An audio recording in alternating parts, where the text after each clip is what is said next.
looking at channels that can drive that strong habit formation, looking at broad mental availability channels like TV and CTV, habit-driven CEPs can be formed like a morning coffee ritual. Marketing Architects. Hello, and welcome to the Marketing Architects, a research-first podcast dedicated to answering your toughest marketing questions. I'm Elena Jasper. I run the marketing team here at Marketing Architects, and I'm joined by my co-hosts, Angela Voss, the CEO of Marketing Architects, and Rob DeMars, the Chief Product Architect of Misfits and Machines. Hello. Hello. We are back with our thoughts on some recent marketing news, always trying to root our opinions in data, research, and what drives business results. This is our official Category Entry Points episode, also known as CEPs. What is a category entry point? Why do they matter? And how can advertising help? We're going to talk about all of that today. But first, I have an article from No Surprise Marketing Week. It's written by Lindsay Rapace and titled, Reinforce Your Category Entry Points If You Want to Stimulate Sales. She starts by defining category entry points, which were coined by the Ehrenberg Bass Institute and championed by Jenny Romanuk. And those are the mental cues that link a buying situation to a brand. For example, thirst promoting you to reach for Coca-Cola, or cold weather calling for some Starbucks. But when consumers deliberately avoid these situations to cut costs, brands risk losing sales. The article argues that to stay relevant, brands must defend their existing CEPs with messaging that reinforces why consumers should buy, while also creating new CEPs to spark demand. The author presents a practical framework for identifying CEPs, which she calls the W words, like why, when, where, and with whom. It's a reminder that CEPs are all about the context in which people buy. Coca-Cola's Christmas Association is a masterclass example of this. It's a CEP that they've been reinforcing since the 1920s.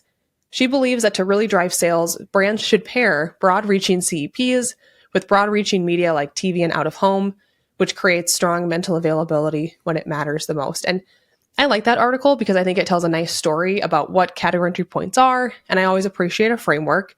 But I also want to mention that category entry points and mental availability are kind of intertwined because mental availability depends on the number of CEPs your brand's linked to and the strength of those links in your consumers' memories. The more relevant CEPs a brand owns, the more likely it is that you're top of mind. So brands have to find this balance between having broad, diverse category entry points, but also making them strong enough so that you're remembered first. So I want us to start with sort of identifying category entry points. Rob, can you walk us through the different categories of CEPs? Yeah, I mean, I'm going to confess, I thought CEPs was something you get when you eat bad sushi. So I had to do a little bit of research on this one, and I wouldn't be winning any barroom trivia off the top of my head. So I dug into it, and they make a lot of sense. There's the needs-based CEP. So, hey, I need me some energy. I want some wings. I'm going to get myself a Red Bull. So occasion-based things like, hey, I'm going to go on a road trip. I might want to drive a Jeep Wrangler, or, I need a good breakfast option on the go. I want a little McDonald's Egg McMuffin. So that would be occasion-based. You can have the functional CEP. So I need a camera and I have one on my iPhone, right? Or I need a laptop with long battery life. I might consider a MacBook. Or there is the emotional CEP. So I want to feel powerful. Therefore, I'm going to buy a Rolex and, show it off when I'm reaching for a beverage so all my friends can go, ooh, my goodness, you're wearing a Rolex, and I'll feel really good about myself. Or the social or tribal CEP. So I want to be seen as successful. I might buy a Mercedes, or I want to signal that I'm a creative person. So I'm going to use an Apple computer in the meeting. Or there might be location-based CEP. So I'm on a beach and I'm thinking about a Corona. Or a competitor-based CEP, like, hey, I actually want to rebel against Pepsi, so I'm going to buy a Coke. So again, there are a lot of different ways you can look at CEPs, a lot of different situations and kind of mental states, but really interesting ways to think about how a product can relate with a consumer's life and state of mind. That is quite thorough. That's great. But now I feel really overwhelmed with the number of CEPs. Those are a lot. Sorry. It's great. You're the one that asked. Yeah. I did my homework. I showed up to the party. Yeah, you definitely did. That's a lot of options. How can a brand decide which category entry points to focus on first? Yeah, there's a lot of things to consider. I mean, one is to evaluate your current market position, right? So really understand where your brand stands in the marketplace and where it has the strongest associations. And some of the ways you can find that out is just by analyzing your consumer behavior. Conduct research and understand which relevant triggers seem the most meaningful for your particular audience. And then as you look through all of the different potential CEPs, really prioritize, right? Prioritize which ones are easiest for you to execute against and most relevant, and what are others that might just be a bit of a stretch for your brand. Just continuing to test and learn about implementing different CEP strategies and see which ones resonate the most with your consumers. But it really is about deeply reflecting on your own brand and then marrying that with the consumer research to see which ones really rise to the top for you. So once we've done that, like we have all the possibilities, we're working on prioritizing them. I wanted to talk about this idea of like broad but strong category entry points, because that's always one of my first questions when someone brings up this topic. How should a brand decide like just how many category entry points to focus on? It seems like it would be the more the merrier until they start to become diluted. But Ange, what do you think? Yeah, I think it's a good question, and no perfect answer for all brands, I wouldn't say. But I think to your point, Elena, Rob gives us, 75 different ways to think about CEPs. And you're like, you could look at that as like, well, wow, I'm really overwhelmed, or wow, there's a lot of opportunity. And I think it's easy to slip into, well, I want consumers to think of my brand in every possible situation where my product or service can solve their need. But I think a better approach is to focus on a strategic number of really strong category entry points first, at least, rather than trying to cover too many in a weak fashion. CEPs work best when they're really deeply embedded in consumer memory and consistently reinforced over time. So spreading too thin across many weak CEPs will dilute mental availability. So it kind of starts to work against you a little bit, making it harder for consumers to recall that brand in those key buy moments. So what you want to think about is prioritizing first high frequency, high reach CEPs that occur often and across a broad audience. So a good starting point might be 3 to 5 well-established CEPs where the brand already has a strong recall. Once those are dominant, the brand can expand into another maybe 2 to 3 emerging CEPs that align with consumer behaviors or category shifts. So if we were to think about a brand like Starbucks, for example, it built its dominance by reinforcing coffee as the morning wake up ritual and the afternoon pick me up, which are both high frequency, high reach, very broad across audiences. And then once those were deeply established, Starbucks expanded into the location. It can be a place to work. It can be a cozy place to socialize. During the holiday season, it's a great way to kick off the festive feel with a pumpkin spice latte, or something like that. So starting with the low frequency events wouldn't be a good move. Rather, establish yourself as the wake up and the pick me up first from Starbucks. And then, once you get that routine down, then you can expand. Yeah, that was a great move by them to make it's fall. I need Starbucks as a category entry point, because I definitely have that. Or it's Christmas time. I need a Starbucks Christmas cup. Really remember to have a communication strategy and then think through all of the relevant content that you could be creating to support those key elements, right? So your social ads, your sponsorships and partnerships to really help double down on the energy behind those CEPs.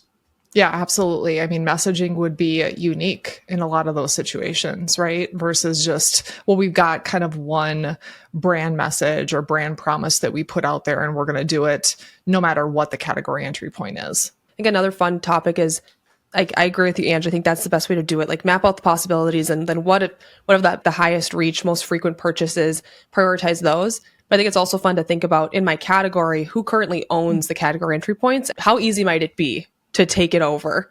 Because maybe there's one that has a little bit of less like opportunity there. However, it's easier to steal. So if I'm Caribou Coffee and you're looking at the coffee category, you're trying to think, all right, should I go after what Starbucks already has, or should I try to create a different occasion for me? So speaking of that, let's get into the how. So if you have an idea of the category entry points you want to build up, how can a brand do that? How can they build them or invest in category entry points? Yeah, I can take that one. What we're talking about here is once you have your CEP strategy, how are you going to deploy it?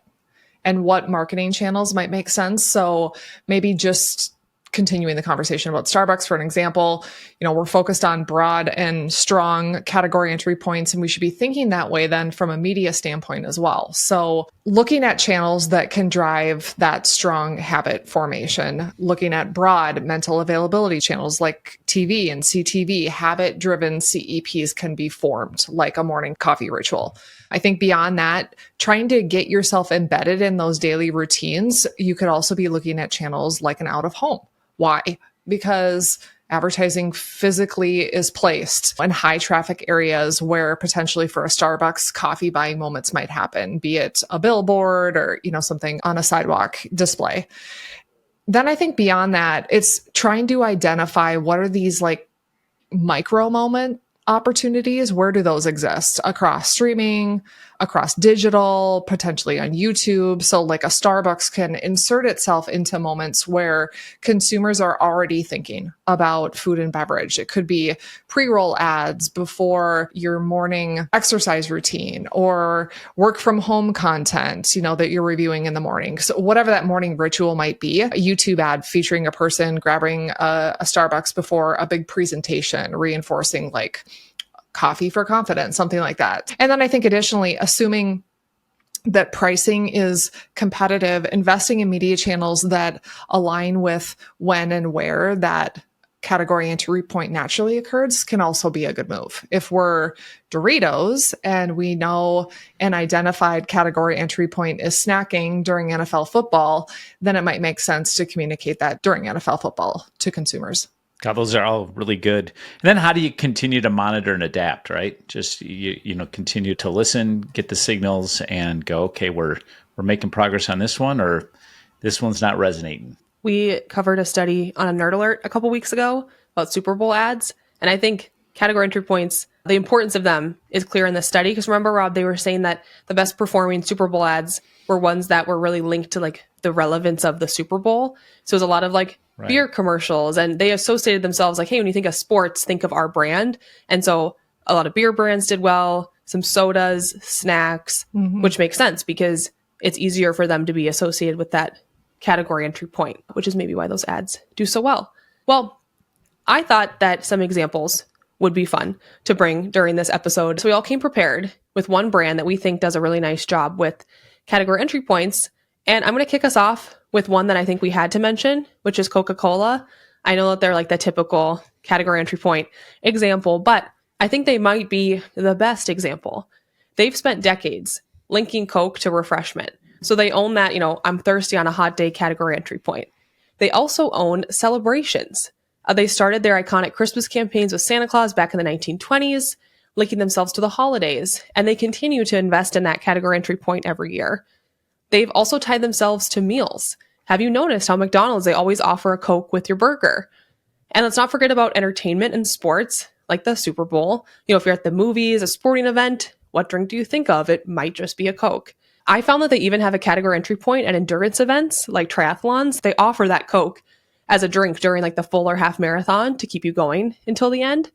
So in conclusion, they own category entry points like thirst, meals, holidays, celebrations, sports, and it's all because of their commitment to reinforcing them through their iconic brand assets on broad reach media and sponsorship over decades. You might wonder, why does Coca-Cola keep advertising? Doesn't almost every person in the United States know about Coca-Cola? It's because they're trying to protect those category entry points. And if they don't, somebody else is going to take them. I like this. This is fun because that's a good one, Elena. But this is kind of a CEP like smackdown right now, right? We're bringing the bigs, and you're saying Coca-Cola is the best, but I've got a pretty darn good one here. Lego. All right. Now think about the magic of Legos. You want a toy that fosters creativity and problem solving. Right? There's your Legos. You're looking for that perfect gift for a child's birthday party, right? Who has everyone can have more Legos, right? You think about, I need a screen-free activity for my kid. great.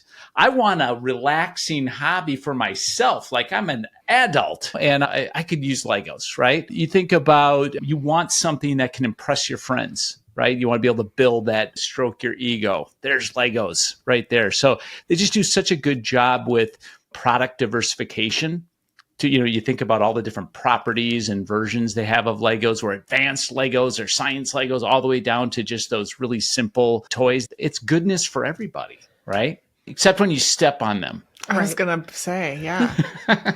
Have you, Rob, heard of like the Lego art that they have now? No. So my mom got all 3 of her adult children for Christmas this year, Lego art. And Sam and I already made ours. It's like a really big art piece. It takes a long time to build, but we have like the Milky Way, and now it's up on our wall. They literally are selling art. Yeah, new category entry point. You need new art piece. Look at that. Wall. Yeah. They also they're doing flowers, like bouquets of flowers and stuff. Yes. My teenager has bought those several times. Yeah, my wife has those too. They're really cool. And you just think about all the community building that they've done, even like the robotics leagues that have been created around Legos and all the partnership. There's just so many ways for one to enjoy the Lego. So Coke, though, don't get me wrong. I love me a good Coca-Cola. I'm just saying it's got some competition there with our plastic little block friends in Legos. It's a good reminder how many potential relevant applications there are for your product. Because I think we go to, how do I expand products? Going back to Lego. I mean, they've got a lot of new products now. So they're trying to grow that way. But what I love about this is really trying to think through, no, one single product here. What's the application? And I love the example with Coke because there are so many. Right. Another one that I thought of is Febreze. So freshening up after cooking is one category entry point. Do you have some stinky pets? Are you worried about how your house smells because you have a cat, you have a dog, you have a whatever Rob has roaming around his house? Maybe bathroom freshness is an area of concern for you. Refreshing your car interior, make your car smell like new again, and even eliminating just musty odors. Did you buy a new cabin or something like that, and you're wanting to kind of refresh the fabric and the furniture. So I think they've done a really good job of going like, you need freshness. We got you covered. Doesn't matter what it is, like all of these different examples. I love that one. I remember hearing a case study. I can't remember what book it was about Febreze. And they were talking about how it also got associated with the smell of done. Right? Of being done. So it's that cue of just being able to feel like you clean the house, you spray the Febreze, now you get that sense of accomplishment. Yep, I remember that now that you say it. Febreze and done. That was the name. Febreze also has those great commercials where they put people in a really gross room, blindfolded. Remember that? And then they spray. They ask them what they smell. So good, like a Subway or that's awesome. All good examples. Well, to wrap us up here, and this might be a hard question, and I realized how hard it was when I started trying to answer it, but what brand do you believe owns the most category entry points in your life? So what brand do you find yourself reaching for or purchasing the most during like a bunch of different occasions or situations? And Rob, you get to start us off here. Oh, good. I love the Jeep Wrangler. I love it for a lot of reasons. I live in Minnesota. We were just talking about how we're going to get a snowstorm. So when you need a winter car, you need an amazing winter car, you need yourself a Wrangler, or the sense of freedom, or at least the illusion of freedom. Like I don't actually drive off road, but I like the idea that I could if I wanted to, but I can't, so I won't. And also I'm just a very lonely person. So the idea of buying into a community of people and, you're kind of part of a club. They've even branded the Wave, which is their loyalty program. And that's what, everybody in a Jeep Wrangler does is you wave. So many different connection points there with that brand for me. How about you, Ange? Yeah, so I guess a glimpse into my personal life. I have 3 girls, of which the youngest is 10 and the oldest is 16. And so we've been out of the diapering phase for at least 7 years, I would say. And yet I am still buying baby wipes. I use them for everything. And whether or not it was marketed this way, I can't remember. Back in those days, I was obviously very busy at that time, but like cleaning in my office, I always have them in my purse, like just to wipe up or clean a table or whatever. I have them in my kitchen. Like I have them everywhere. They're great. They're so practical and useful. That's a great example. They I are use good. baby wipes a lot too, and I've never had a baby. Yeah. So there you go. It's like they're doing a great job. Our kids are all grown up too, but we have a dog that wears a diaper. So Oh, Rob is still in the diapering phase. we're still in the diaper phase with our old dog. oh, buddy. Mine is my Garmin watch because I use my Garmin watch, all the time. I use it not just for the time, though. I use it, obviously, checking the time. I also use it for all my workouts. So, like swimming, biking, running, I'm using it for that. I even use it for like how I'm feeling because it gives you recovery time. So you can go in there and see like, oh, am I feeling tired? Or maybe I have longer to recover from a workout. It can say how like your training's going. So it balances your stress over time.